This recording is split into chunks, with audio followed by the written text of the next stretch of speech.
तो चलिए भाई, आज फिर शुरुआत करते हैं एक नई वीडियो के साथ में। सीयूटी का आज अगला चैप्टर रीजनिंग के अंदर हम लेकर आए हैं, जिस चैप्टर का नाम है आपके पास चैप्टर नंबर 2 की अगर मैं बात करूं, जिसका नाम होने वाला है सीरीज़। अब भाई सीरीज़ में क्या पढ़ना है आइए समझते हैं। देखो बेटा, सीरीज़ क्या है अगर कहा जाए तो series is a group of numbers having similar characteristics, जिनके पास सिमिलर कैरेक्टरिस्टिक्स होती है। ठीक है बेटा, तो ये हम लोग इसमें क्या सीखेंगे, मतलब हम लोग इसमें ऐसे नंबर्स के ग्रुप पर काम करेंगे जिनकी कैरेक्टरिस्टिक्स सेम होगी।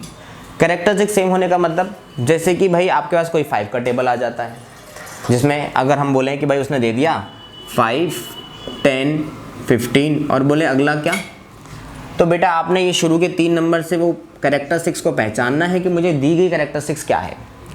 कैरेक्टरिस्टिक्स यहाँ पर टेबल निकला 5 2 10, 5 3 15, तो 5 4 क्या हो जाएगा बेटा 20। अब ये जो कैरेक्टरिस्टिक्स है आपके पास में, ये कैरेक्टरिस्टिक्स आपके पास कुछ भी हो सकती है। ये जो कैरेक्टरिस्टिक्स है ये कुछ भी हो सकती है। कैसी कैरेक्टरिस्टिक्स हो सकती है, जरा इस बात को समझ लेते हैं कि भैया ये कैरेक्टरिस्टिक्स क्या क्या है। ये कैरेक्टरिस्टिक्स किसी का टेबल हो सकता है, कहीं पर प्लस हो सकता है, कहीं पर माइनस हो सकता है, कहीं पर प्लस करके माइनस कर सकता है, और कहीं पर वो आपके पास स्क्वायर करके ऐड कर सकता है। तो ऐसी मल्टीपल चीज़ें हैं आपके पास में, जैसे कहीं पर देखिए मल्टीप्लाई और आपके पास में प्लस दोनों एक साथ। तो ऐसी मल्टीपल कैरेक्टरिस्टिक्स, ऐसी मल्टीपल चीज़ें यहाँ पर सीरीज़ को इंटरेस्टिंग बनाती हैं। क्योंकि देखो बच्चों, आप लोगों को क्या है कि एक नंबर दिख रहा है कि भैया हमें क्वेश्चन क्या दिया है, लेकिन उसके अंदर कैरेक्टरिस्टिक्स कौन सी यूज़ करी है ये आपको एनालाइज करनी पड़ेगी।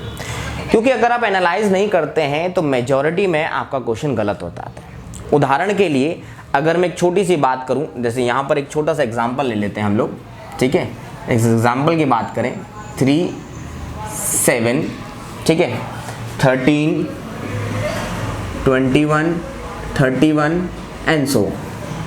अब देखें अगर यहाँ पर आप कहें जी 3 का टेबल, तो बेटा 3 का टेबल तो बिल्कुल भी नहीं है ये। अगर आप कहें जी प्लस चेक करें, तो बेटा चेक करिए, देखें 3 + 4 7 हो जाएगा, लेकिन अगले में +4 करूँगा तो 13 नहीं बनेगा मेरे पास में। दैट मीन्स ज़रूरी नहीं है कि मैंने जो कैरेक्टरिस्टिक्स 2 नंबर में ढूंढ ली वही कैरेक्टरिस्टिक्स आगे के नंबरों में भी कंटिन्यू करें। इसीलिए बड़े ध्यान से इस पैटर्न को समझना है और इस पैटर्न को समझकर ही अगला जवाब देना है। जैसे यहाँ देखें तो अगर हम 3 से 4 जा रहे हैं तो +4 हो रहा है, ठीक है। 7 से 13 जा रहे हैं तो +6 हो रहा है, 7 + 6 13, 13 से 21 जाएंगे तो +8 हो गया, और 21 से 31 जाएंगे तो +10 हो गया। मतलब एक पैटर्न समझ आया कि आपको अगले नंबर पे जाने के लिए हर बार 2 ऐड करके प्लस करना है। जैसे 4 to 6, फिर इसमें ऐड कर दिया 13 आ गया, 6 + 2 8, 8 को 13 में प्लस किया 21 आ गया, 8 में 2 प्लस किया आपने तो भाई 10 आ गया। ये देख रहे हैं +2 का इंक्रीमेंट आपको मिल रहा है, और इस 10 को 21 में जोड़ा 31 आ गया। तो अगले वाले के लिए बेटा मुझे क्या करना पड़ेगा, मुझे यहाँ पर चाहिए +12, क्योंकि यहाँ से +2 बढ़ना चाहिए, और 31 में अगर मैं 12 प्लस करता हूँ तो मेरे पास क्या आ जाता है बेटा 43 आ जाता है, जो कि मेरा क्या हो जाएगा आंसर हो जाएगा।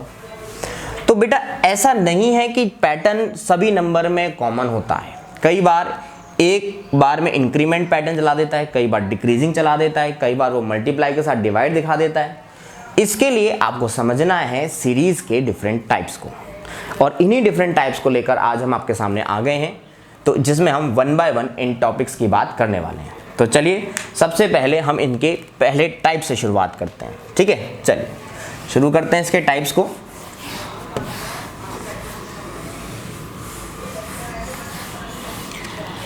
तो बेटा देखिए, जो सीरीज़ है बेसिकली अगर ब्रॉडली बात करी जाए तो सबसे पहले डिवाइडेड है। सबसे पहला टाइप आता है इसका नंबर सीरीज़, ठीक है, जिसमें केवल और केवल संख्याओं की बात करी जाएगी, ठीक है, और किसी की बात नहीं करेंगे। दूसरी बात इसमें करी जाएगी लेटर सीरीज़ की, जिसमें हम बात करेंगे लेटर्स ABCDEF की, ठीक है, ABCD की बात करेंगे।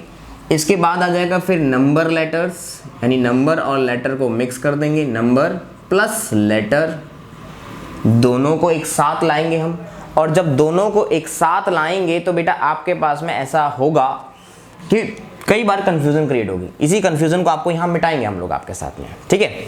इसके अलावा अगर बात करें तो फिर आ जाता है आपके पास मिक्स्ड सीरीज। मिक्स्ड सीरीज में क्या होता है भाई, आपके पास में कुछ स्पेशल सिंबल्स भी आ जाते हैं। उन सिंबल्स का भी हम लोग यूज़ देखेंगे कि भाई वो सिंबल्स में किस तरह से चीज़ों को फंसा लेता है आपके पास में, ठीक है। इसके अलावा इस सिंबल सीरीज वाले को हम अल्फा न्यूमेरिक सीरीज भी कह देते हैं। क्या कह देते हैं बेटा, अल्फा न्यूमेरिक सीरीज, ये भी इसका नाम हो जाता है, ठीक है। इसी तरीके से अगर आप और टाइप की बात करें तो इसमें एक और टाइप आ जाता है, और वो टाइप बन जाता है हमारे पास कॉन्टिन्यूअस पैटर्न। Continuous pattern.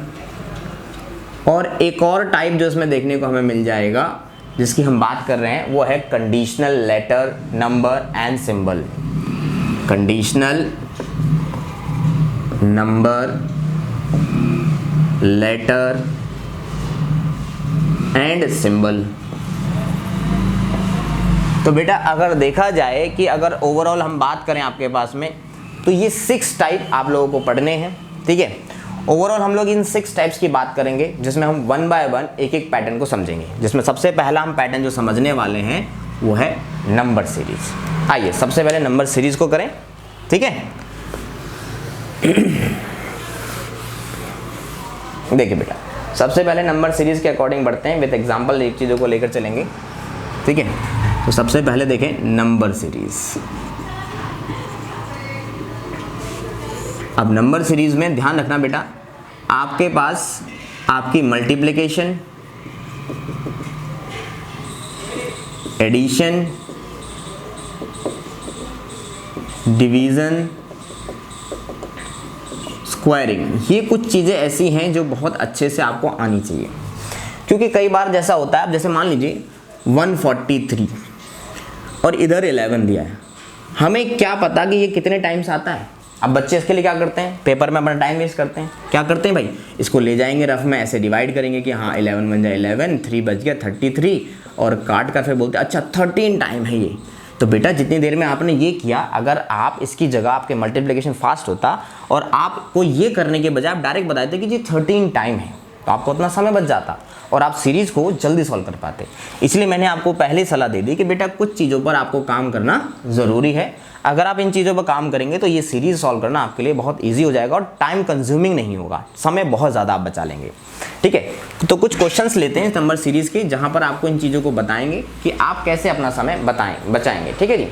आइए चलिए एक क्वेश्चन से शुरुआत करते हैं आपके पास में। देखिए यहाँ पर आपको क्या दिया क्वेश्चन, सबसे पहले अगर हम सबसे पहले क्वेश्चन की बात करें तो सबसे पहला क्वेश्चन नंबर 1 उसने बोला है फाइंड द मिसिंग नंबर, कि भैया मिसिंग नंबर आपको बताना है।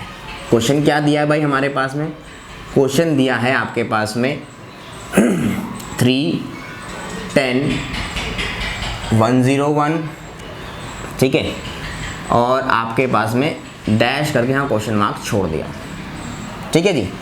तो जब क्वेश्चन मार्क करके छोड़ दिया आपके पास में, तो उस क्वेश्चन मार्क को करने के बाद में अब आपको ये पैटर्न समझना है कि बेटा मेरे पास ये मिसिंग नंबर का पैटर्न क्या होने वाला है। तो इसके लिए सबसे पहले आपको इस पैटर्न को समझना है। देखिए जनरली अगर आप सोचें तो मल्टीप्लाई करके भी ये चीज़ नहीं बन पा रही है। आप सोचें कि भैया मैं स्क्वायर करके कर दूं तब भी ये नहीं बन रहा है।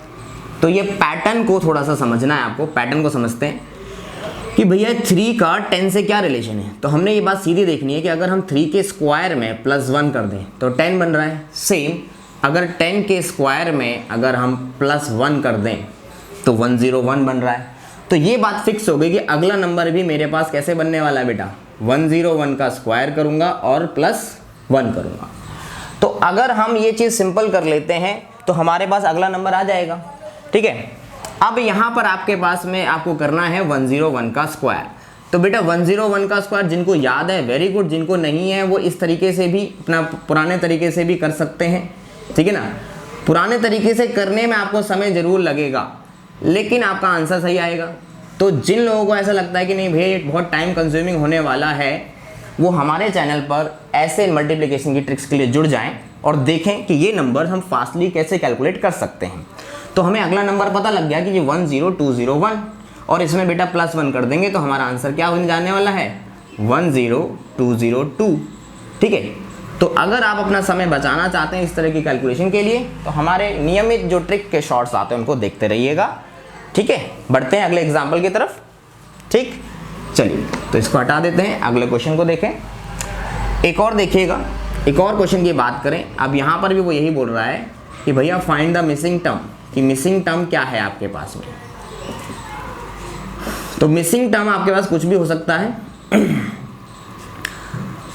6 हो जाएगा,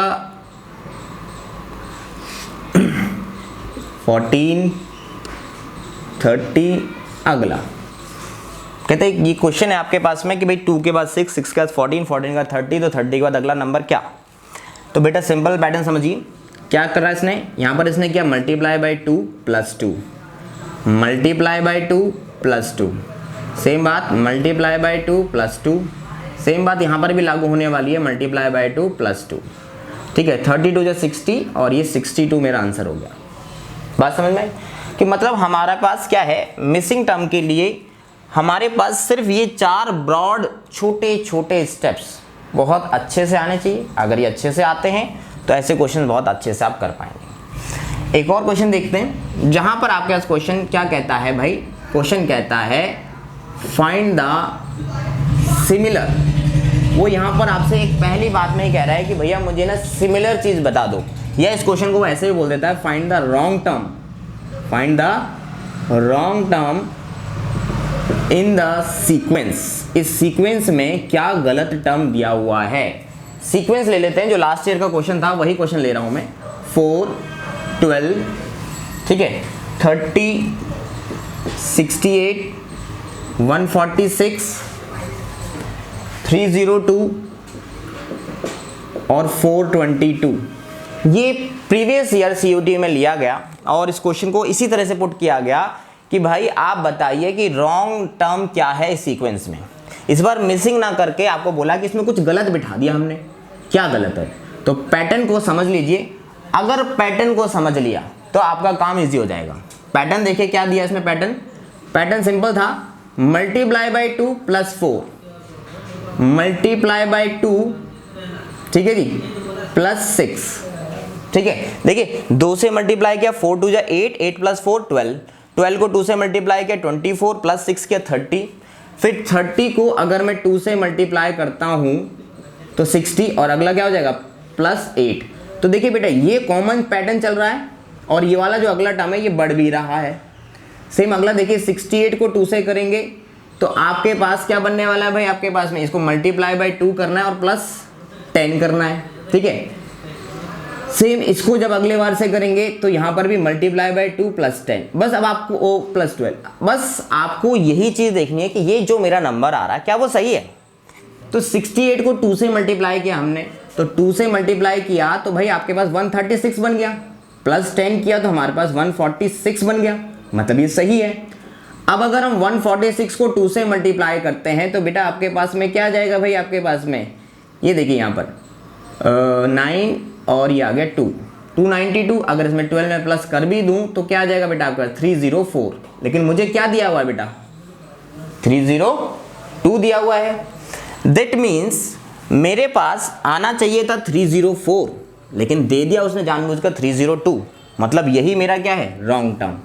तो मतलब मुझे पता लग गया कि भैया मेरा रॉन्ग टर्म क्या है 302, मेरा एक सही आंसर होगा कि यही उसमें रॉन्ग टर्म है। तो नंबर सीरीज के अंदर मल्टीप्लाई, प्लस, स्क्वायर, डिवाइड, इन चीज़ों का ध्यान रखना है आपको, तभी ऐसे सीरीज वाले क्वेश्चन आप सॉल्व कर पाएंगे। ठीक है, चलते हैं अगले टर्म की तरफ में। ठीक है, चलिए नेक्स्ट टॉपिक ले लेते हैं।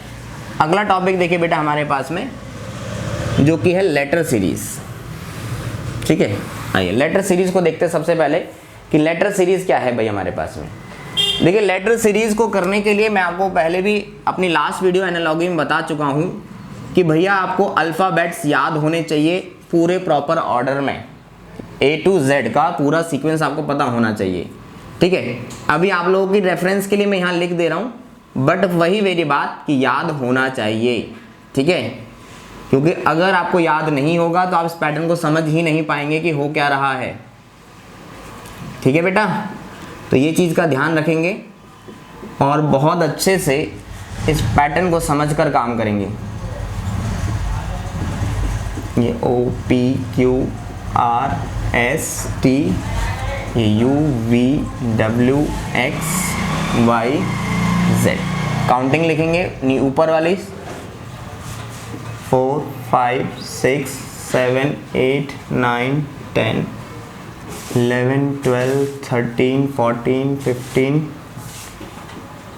16 17 18 19 20 21 22 23 24 25। जहाँ सीधा याद होना चाहिए वहाँ पर उल्टा भी याद करना है आपको। ठीक है, क्योंकि अगर उल्टा याद नहीं करेंगे तब भी दिक्कत होगी, इसलिए उल्टी वाली जो काउंटिंग है हमने नीचे लिखी हुई है। ठीक है, ताकि आपको दिक्कत ना हो समझने में जब हम इसके कॉन्सेप्ट को समझाएं। क्लियर है? ठीक है,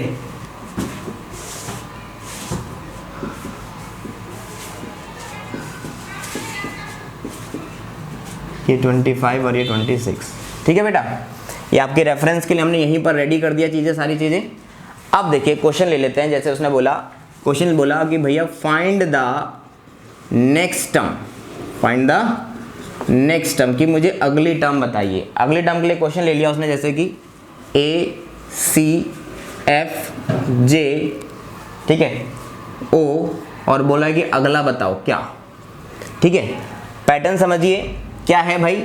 A के बाद B को स्किप किया गया, फिर यहाँ पर DE को स्किप किया गया, यहाँ पर किसको स्किप किया गया, GHI, फिर यहाँ पर KLMN। देखिए पहले 1 नंबर, फिर 2, फिर 3, फिर 4, अगले में कितने स्किप होंगे बेटा, 5। तो O के बाद अगला क्या आएगा भाई, PQRSTU, ये स्किप हो गया आपके पास में। कितने स्किप हो गए भाई आपके पास, देखिए 5 स्किप करने हैं हमें, 5 स्किप हो गए। तो अगला नंबर क्या आ जाएगा हमारा, U हमारा आंसर होगा। बट वही वाली बात कि जब तक आप इस पैटर्न को पिकअप नहीं करेंगे, जब तक आप इस तरह के क्वेश्चन सॉल्व नहीं कर सकते। ठीक है, एक और क्वेश्चन लेते हैं। देखिए एक और क्वेश्चन को, यहां पर भी यही क्वेश्चन है, find the next term, find the next term, अगली टर्म बतानी है आपको।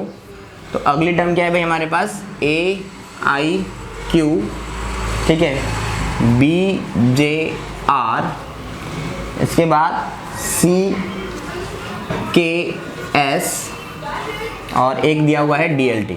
ये भी बेटा आपका प्रीवियस ईयर क्वेश्चन है, और इस टाइप में भी यहाँ पर यही दिया गया था आपको पैटर्न, और आपसे पूछा गया था कि मुझे बताओ कि अगला क्या आएगा। तो क्या करना है बेटा, आपने इसके पैटर्न को समझना है। क्या करना है, पैटर्न कोई ये नहीं कि इसके अंदर अंदर कोई पैटर्न है, इस नंबर का, इस सीक्वेंस का, इस सीक्वेंस से पैटर्न ढूंढना है। तो देखिए A के बाद B, B के बाद C, C के बाद D, तो पक्का है कि अगला क्या आएगा, E। अगला देखिए I के बाद J, J के बाद K, K के बाद L, L के बाद M। ठीक है, अब इसकी बात करें तो Q के बाद R, R के बाद S, S के बाद T, और T के बाद हमारे पास क्या आएगा, U। हमें सिर्फ और सिर्फ कॉन्टिन्यूस पैटर्न को देखना है, और वो पैटर्न अगर हमें समझ में आने लग जाएगा तो हमारे लिए अगला वर्ड निकालना कोई बहुत बड़ी बात नहीं है। ठीक है, वही वाली बात कि लेटर सीरीज के लिए ध्यान रखिएगा, ये अल्फ़ाबेट्स आपको याद होने बहुत ज़्यादा ज़रूरी हैं। अगर ये याद नहीं है तो आप अगला क्वेश्चन नहीं कर सकते। ठीक है, चलिए एक और क्वेश्चन लेते हैं। ठीक है, एक और क्वेश्चन हमने ले लिया, ये भी लास्ट ईयर का क्वेश्चन है। यहाँ पर भी बोला है find the next term, find the next term, अगली टर्म क्या होगी मेरे पास। ठीक है, अगली टर्म में जैसे क्वेश्चन दिया है BMO, EOQ, और एक और है HQS, और कहता है अगली बताओ क्या होगी। तो जैसा भी पिछले हमने क्वेश्चन में करा वही पैटर्न समझना है। B के बाद दिया है E, तो यानी कि C और D गायब है। E के बाद दिया H, तो E के बाद H के लिए क्या गायब किया उसने, F और G। H आ गया, मतलब दो लेटर छोड़ने हैं, तो H के बाद 2 लेटर छोड़ेंगे, I और J, तो क्या आ जाएगा आपके पास अगला, K आ गया मेरे। ठीक है, अगला पकड़ते हैं इसको, तो m के बाद है o, तो यहाँ पर आप देख सकते हैं कि n स्किप है। यहाँ पर क्या स्किप है भाई मेरे पास, n के बाद आपको q दिया है तो क्या स्किप कर दिया, p। तो अगले बार फिर q के बाद मुझे r स्किप करना है और क्या आ जाएगा मेरा आंसर, s। फिर अगला पकड़िए, o के बाद लिया है उसने q, o के बाद q, फिर से वही p स्किप किया और q के बाद आप देख सकते हैं भाई आपके पास अगला क्या है, s। q के बाद क्या है अगला, s। तो q के बाद अगर आप ऐसे देखें तो r स्किप है, तो s के बाद फिर एक लेटर स्किप करेंगे t और अगला क्या आ जाएगा भाई हमारा, u। तो हमारा आंसर क्या बन जाएगा, KSU।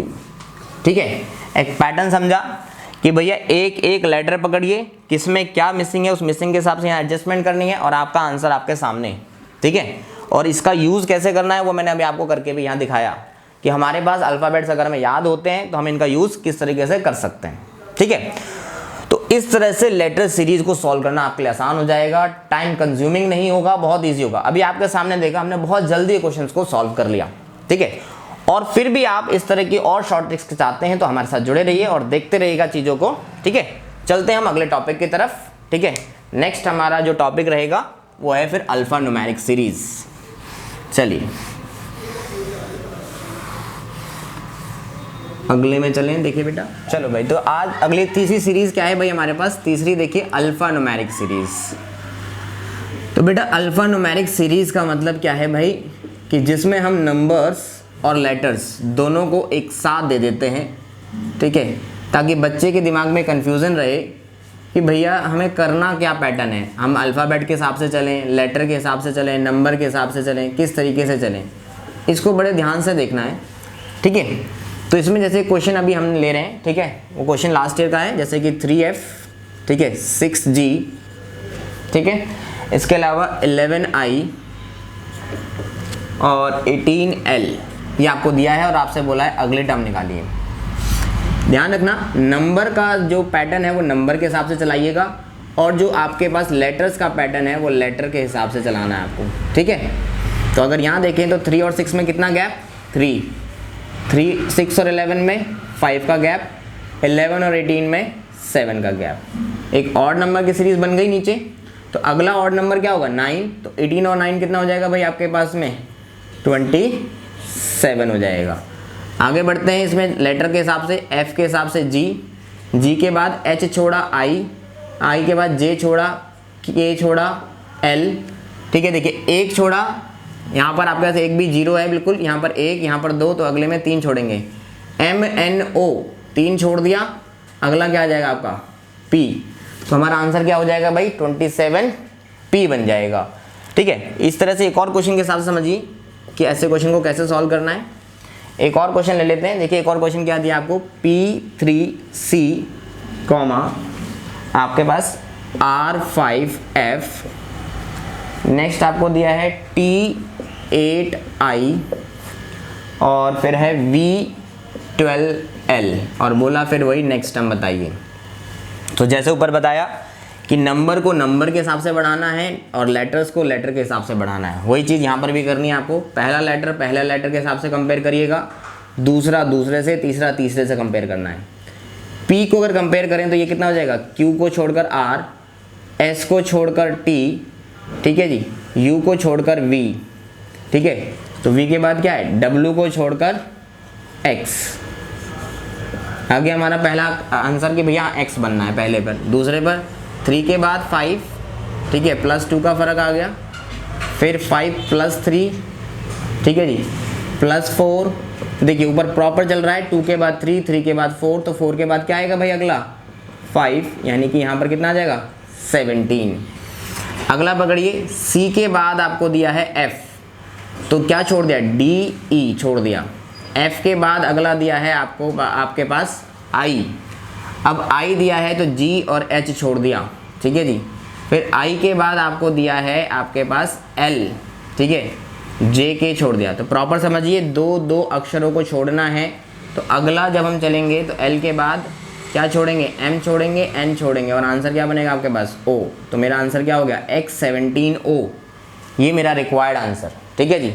जिसके लिए सिर्फ आपको अक्षरों का गैप प्रॉपर समझ में होना चाहिए, डिजिट का गैप प्रॉपर समझ में आना चाहिए। अगर ये प्रॉपर याद है आपको, तो ये बहुत ही छोटे समय में आप अपने आंसर को ले आएंगे। बस एक बार आपको इस पैटर्न को ध्यान में रखना है, फॉलो करना है, और कुछ क्वेश्चन अगर प्रैक्टिस करेंगे तो ये चीज़ें आपको बहुत अच्छे से दिमाग में बैठ जाएगी। क्लियर है बात बेटा? तो ये तो रहा अल्फा न्यूमेरिक, ठीक है। एक और टाइप देखते हैं, ठीक है। चलिए अब हम लोग जो बढ़ रहे हैं वो पैटर्न कई बार और अभी रिसेंट में कई बार पूछा जा रहा है। जितने पेपर अभी आप एसएससी वगैरह का देख रहे हैं, ठीक है, या फिर आपने अभी जितने टीचिंग के पेपर देखे हों, KVS, TGT, PGT, UGC net के पेपर देखे हों, उसमें बहुत ज़्यादा पूछा जाता है। इस पैटर्न का नाम है कॉन्टिन्यूस सीरीज पैटर्न, ठीक है जी। कॉन्टिन्यूस सीरीज पैटर्न कहा जाए तो भैया बहुत ज़्यादा नया पैटर्न में माना जाता है, क्योंकि पहले इस टाइप के क्वेश्चन नहीं दिए जाते थे। अब इस टाइप के क्वेश्चन दिए जाते हैं। क्यों दिए जाते हैं? ताकि बच्चे को सिर्फ ये चेक किया जाए कि वो पैटर्न को पिक भी कर रहा है या नहीं कर रहा है। उदाहरण के लिए क्वेश्चन ले रहे हैं हम। देखिए क्वेश्चन क्या है भाई, आपके पास एम सी फिर डैश है, ठीक है। इसके बाद वो कोई कॉमा नहीं देगा आपको, एम डैश ए दे देगा, ठीक है जी। इसके बाद डैश, फिर सी ए दे रहा है, फिर डैश दे रहा है वो आपके पास में, फिर सी है, फिर डैश एम सी। और इनको भरने के लिए वो आपको ऑप्शन देगा, और ऑप्शन कोई वो नहीं कि मतलब स्पेस के साथ में दे दे। ऑप्शन वो आपको इसी तरह से दे देगा, जैसे ये आपको दे देगा भाई आपको पास में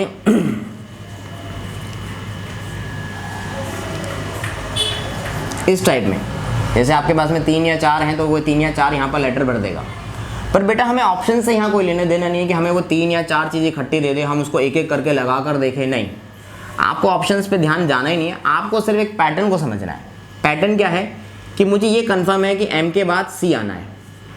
चलो जी, मुझे ये पता है कि एम के बाद क्या आना है, सी आना है, और यहाँ दिए हुए से ये पता लग गया कि सी के बाद क्या आना है, ए, तो मतलब यहाँ पर क्या आएगा, ए आएगा, ठीक है। एक बार पैटर्न पूरा समझिए, एम सी ए, अगला फिर देखिएगा एम सी ए, ये भी वही बन रहा है, तो क्या लगेगा, एम सी ए, फिर वही एम सी ए, फिर वही एम सी, अगर आगे डैश होता तो ए आ जाता। मतलब पैटर्न रिपीट हुआ। कौन सा पैटर्न रिपीट हुआ, एम सी ए। मतलब कैसा पैटर्न है ये, कॉन्टिन्यूस सीरीज पैटर्न है। और ये जो सीरीज पैटर्न है ये आपके पास में बहुत ज़्यादा रिपीटेड पैटर्न दिया जाता है। एक और क्वेश्चन के हिसाब से देखिएगा, ठीक है। अभी जो क्वेश्चन दिया गया आपके पास में यूजीसी नेट के अंदर दिया था, लेकिन क्योंकि कॉलेज लेवल है तो सीयूटी में भी दिया जा सकता है। इसको देखें, बी ए डैश, ठीक है, फिर दिया सी बी डैश, इसके बाद बी डैश, फिर बी ए बी डैश। अब देखो यहाँ पर पैटर्न समझिए कि भाई यहाँ पैटर्न क्या है, क्योंकि जो यहाँ पर पैटर्न दिया गया होगा उसी पैटर्न को ध्यान रखना है आपके पास में, ठीक है। तो यहाँ पर आपके पास क्या है, देखिए बी ए डैश है। अब आप समझें कैसे कि भैया मेरे को लाना क्या है, तो मुझे ये बी ए दिख रहा है तो ये तो समझ में आ रहा है कि इसके बाद ए भर दूंगा, लेकिन यहाँ पर क्या लाऊं, इसके लिए उसने आपको थोड़ी सी हेल्प करता है, कुछ चीज़ें वो 3 के साथ में दे देता है। तो ये कंफर्म हो गया कि बी ए के बाद बी ही आएगा, बी ए के बाद क्या आ जाएगा, बी आ जाएगा। तो क्या करेंगे, यहाँ पर आप लगा देंगे बी ए बी, फिर क्या मिल गया, C, B A B C, B A B C, B A B C. मतलब क्या पैटर्न रिपीट हो रहा था, बी ए बी सी, और इसी को बार बार रिपीट कर रहा था इन एन कॉन्टिन्यूस मैनर, ठीक है। तो पैटर्न को सीरीज के अंदर से ही चुनना है, और उसके हिसाब से आपको ऑप्शन भी दिए होते हैं, जिसमें आप ऑप्शन को 1 बाय 1 पुट करके देख सकते हैं। बट वो टाइम टेकिंग होता है, कंज्यूमिंग है, बट हाँ इतना ज़रूर वो आपकी हेल्प कर देंगे कि एक पैटर्न जिसको आप सोच रहे हो वो फिट हो रहा है या नहीं हो रहा, उसके लिए आपको गाइड कर सकते हैं, ठीक है। तो ये कॉन्टिन्यूस पैटर्न बहुत इंपॉर्टेंट है, और मोस्ट प्रोबेबली अगर कहूँ मैं कि भैया इस बार सीयूटी में तो ये आना ही आना है, ये वाला टॉपिक आपका, ठीक है। इसलिए बहुत अच्छे से करना है इसको, और बहुत ध्यान से करना है, ठीक है। चलिए बढ़ते हैं अगले टॉपिक की तरफ। अगला देखिए, जो नेक्स्ट कंटेंट हमारे पास है आफ्टर कॉन्टिन्यूस, तो आफ्टर कॉन्टिन्यूस हमारे पास आता है जी कंडीशनल लेटर्स। अगला टॉपिक हमारे पास आता है कंडीशनल लेटर सिंबल्स, ठीक है।